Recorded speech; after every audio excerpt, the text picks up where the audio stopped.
Goedenavond, welkom bij Omroep Zeeland. Het is zaterdag 26 november, straks het weekoverzicht, maar we beginnen met het Zeeuwse nieuws van vandaag.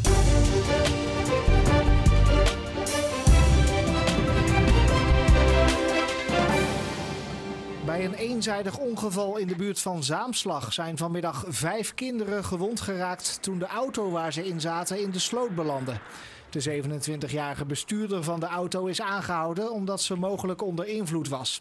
Ze heeft haar rijbewijs in moeten leveren.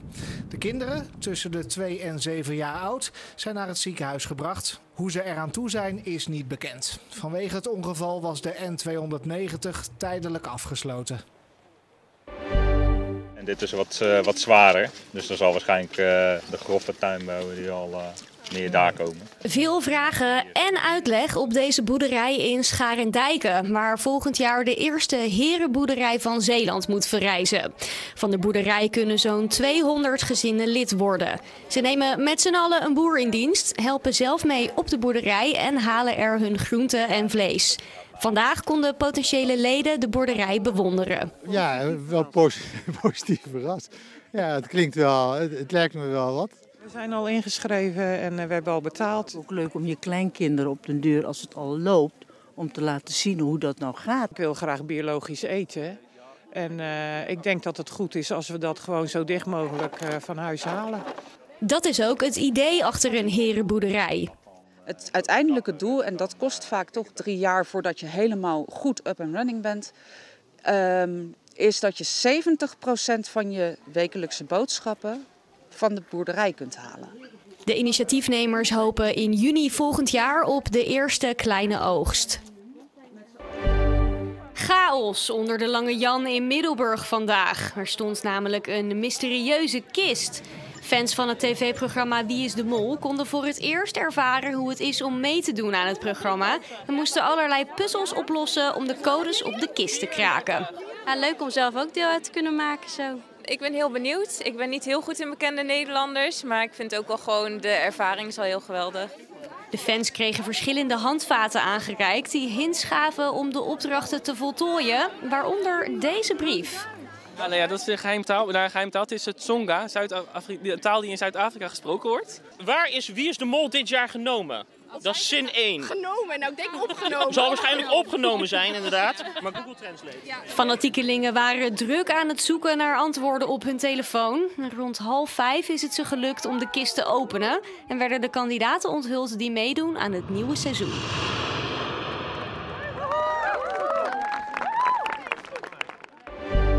Nou, naar aanleiding van deze ruïne ben ik ook hele creatieve andere bouwsels gaan doen in deze tuin. We zijn inmiddels bijna 25 jaar verder. En deze tuin in Buttingen staat vol met mediterrane bouwwerken, maar ook planten. Dit is het grootste stukje palmenbos van Nederland, op een klein stukje grond. Inmiddels staan er al duizenden van deze palmen. Sterker nog, de zaden die worden door de vogels opgepikt. En ze poepen het bij mijn buurman uit in de tuin. En daar ontstaan ook palmen. De 72-jarige Uilenbroek heeft alles zelf gebouwd en onderhoudt zijn tuin nog dagelijks. Dit is je passie en ja, dat blijf je doen. Hè? Want ja, hier zie ik zoveel mogelijkheden om actief te blijven. Na gedane arbeid geniet Uilenbroek volop van zijn tuin. Toch komt er een dag dat het werk hem te veel wordt. Zover is het nog niet, maar toch is Uilenbroek al op zoek naar een opvolger. Als ik een jonger iemand zou ontmoeten, die ik een beetje kan in gaan werken, dat dit ook in de toekomst voort blijft bestaan. Hè? Want dat zou je niks liever willen, dat het ook gebeurt. De juiste persoon moet groene vingers hebben, een bouwkundige achtergrond hebben, kunnen improviseren en creatief zijn. Uilenbroek hoopt van ganser harte dat hij iemand geschikt kan vinden, want anders... Ja, dan wordt het gesloopt en dan gaan ze daar huisjes bouwen of... ja, dan wordt ook een stukje cultuur-erfgoed van zo iemand wordt gewoon opgeruimd. En dat wil ik voorkomen dat dat met deze tuin gaat gebeuren. Na meer dan 300 wedstrijden in het profvoetbal stopte Yves van Baks vorig jaar op het veld. Maar afgelopen zomer besloot de Vlissinger de zaalvoetbalschoenen aan te trekken. Inmiddels is hij vaste speler bij eredivisieclub Groene Ster. Ik ben nog maar net bezig natuurlijk. Ik speelde wel vaak op straat met deze jongens. Maar ja, in de zaal het is toch een andere sport dan het veld. Dus ik ben me nog steeds aan het aanpassen. Maar ik heb er wel heel veel plezier in. En ja, het gaat ook steeds iets beter.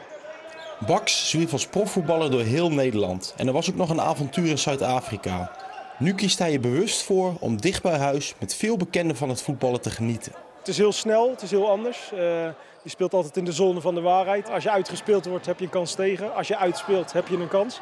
Dus ja, die druk zit op elke actie. En dat maakt het leuk en spectaculair en ja, maakt het ook nieuw.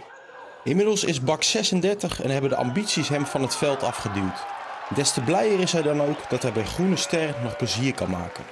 Het is Vlissingen en dat is dat is waar ik vandaan kom en dat spreekt mij er heel erg in aan. Ja, als we hier trainen is het in principe net alsof we op pleintje voetballen met elkaar. En het is ja, terug naar de basis, terug naar de liefde voor het spel eigenlijk. En ja, dat is eigenlijk wat ik hier weer vind. Het begon met vrij veel bewolking die vannacht was gekomen en er vielen zelfs een paar lokale kleine buien. Maar het kwam goed met de zon. Het werd zoals verwacht met flinke zonnige perioden en vooral wat middelbare en hoge bewolking. En de temperatuur kwam aan een graad of 11 toe. Het is vannacht ook niet koud, met minima rond 7 graden, maar het raakt zwaar bewolkt en van het westen uit is er later kans op wat lichte regen. Morgen hebben we met een front te maken dat in de middag en avond flinke perioden met regen gaat brengen. 10 mm aan neerslag is mogelijk tot maandagnacht. Maar morgenochtend valt alleen plaatselijk een beetje regen, maximumtemperatuur 7 tot 9 graden en door een matige tot krachtige zuidenwind vrij koud, later is er minder wind. De eerste helft van de volgende week dan. Maandag is nog tamelijk bewolkt met vooral 's ochtends verspreid wat regen. Dinsdag en woensdag is het vrij rustig met een naar noordwest draaiende wind, regelmatig opklaringen, maar door die noordwestenwind ook nog kans op een bui. En tot zover het nieuws van vandaag. Zometeen een overzicht van het Zeeuwse nieuws van de afgelopen week.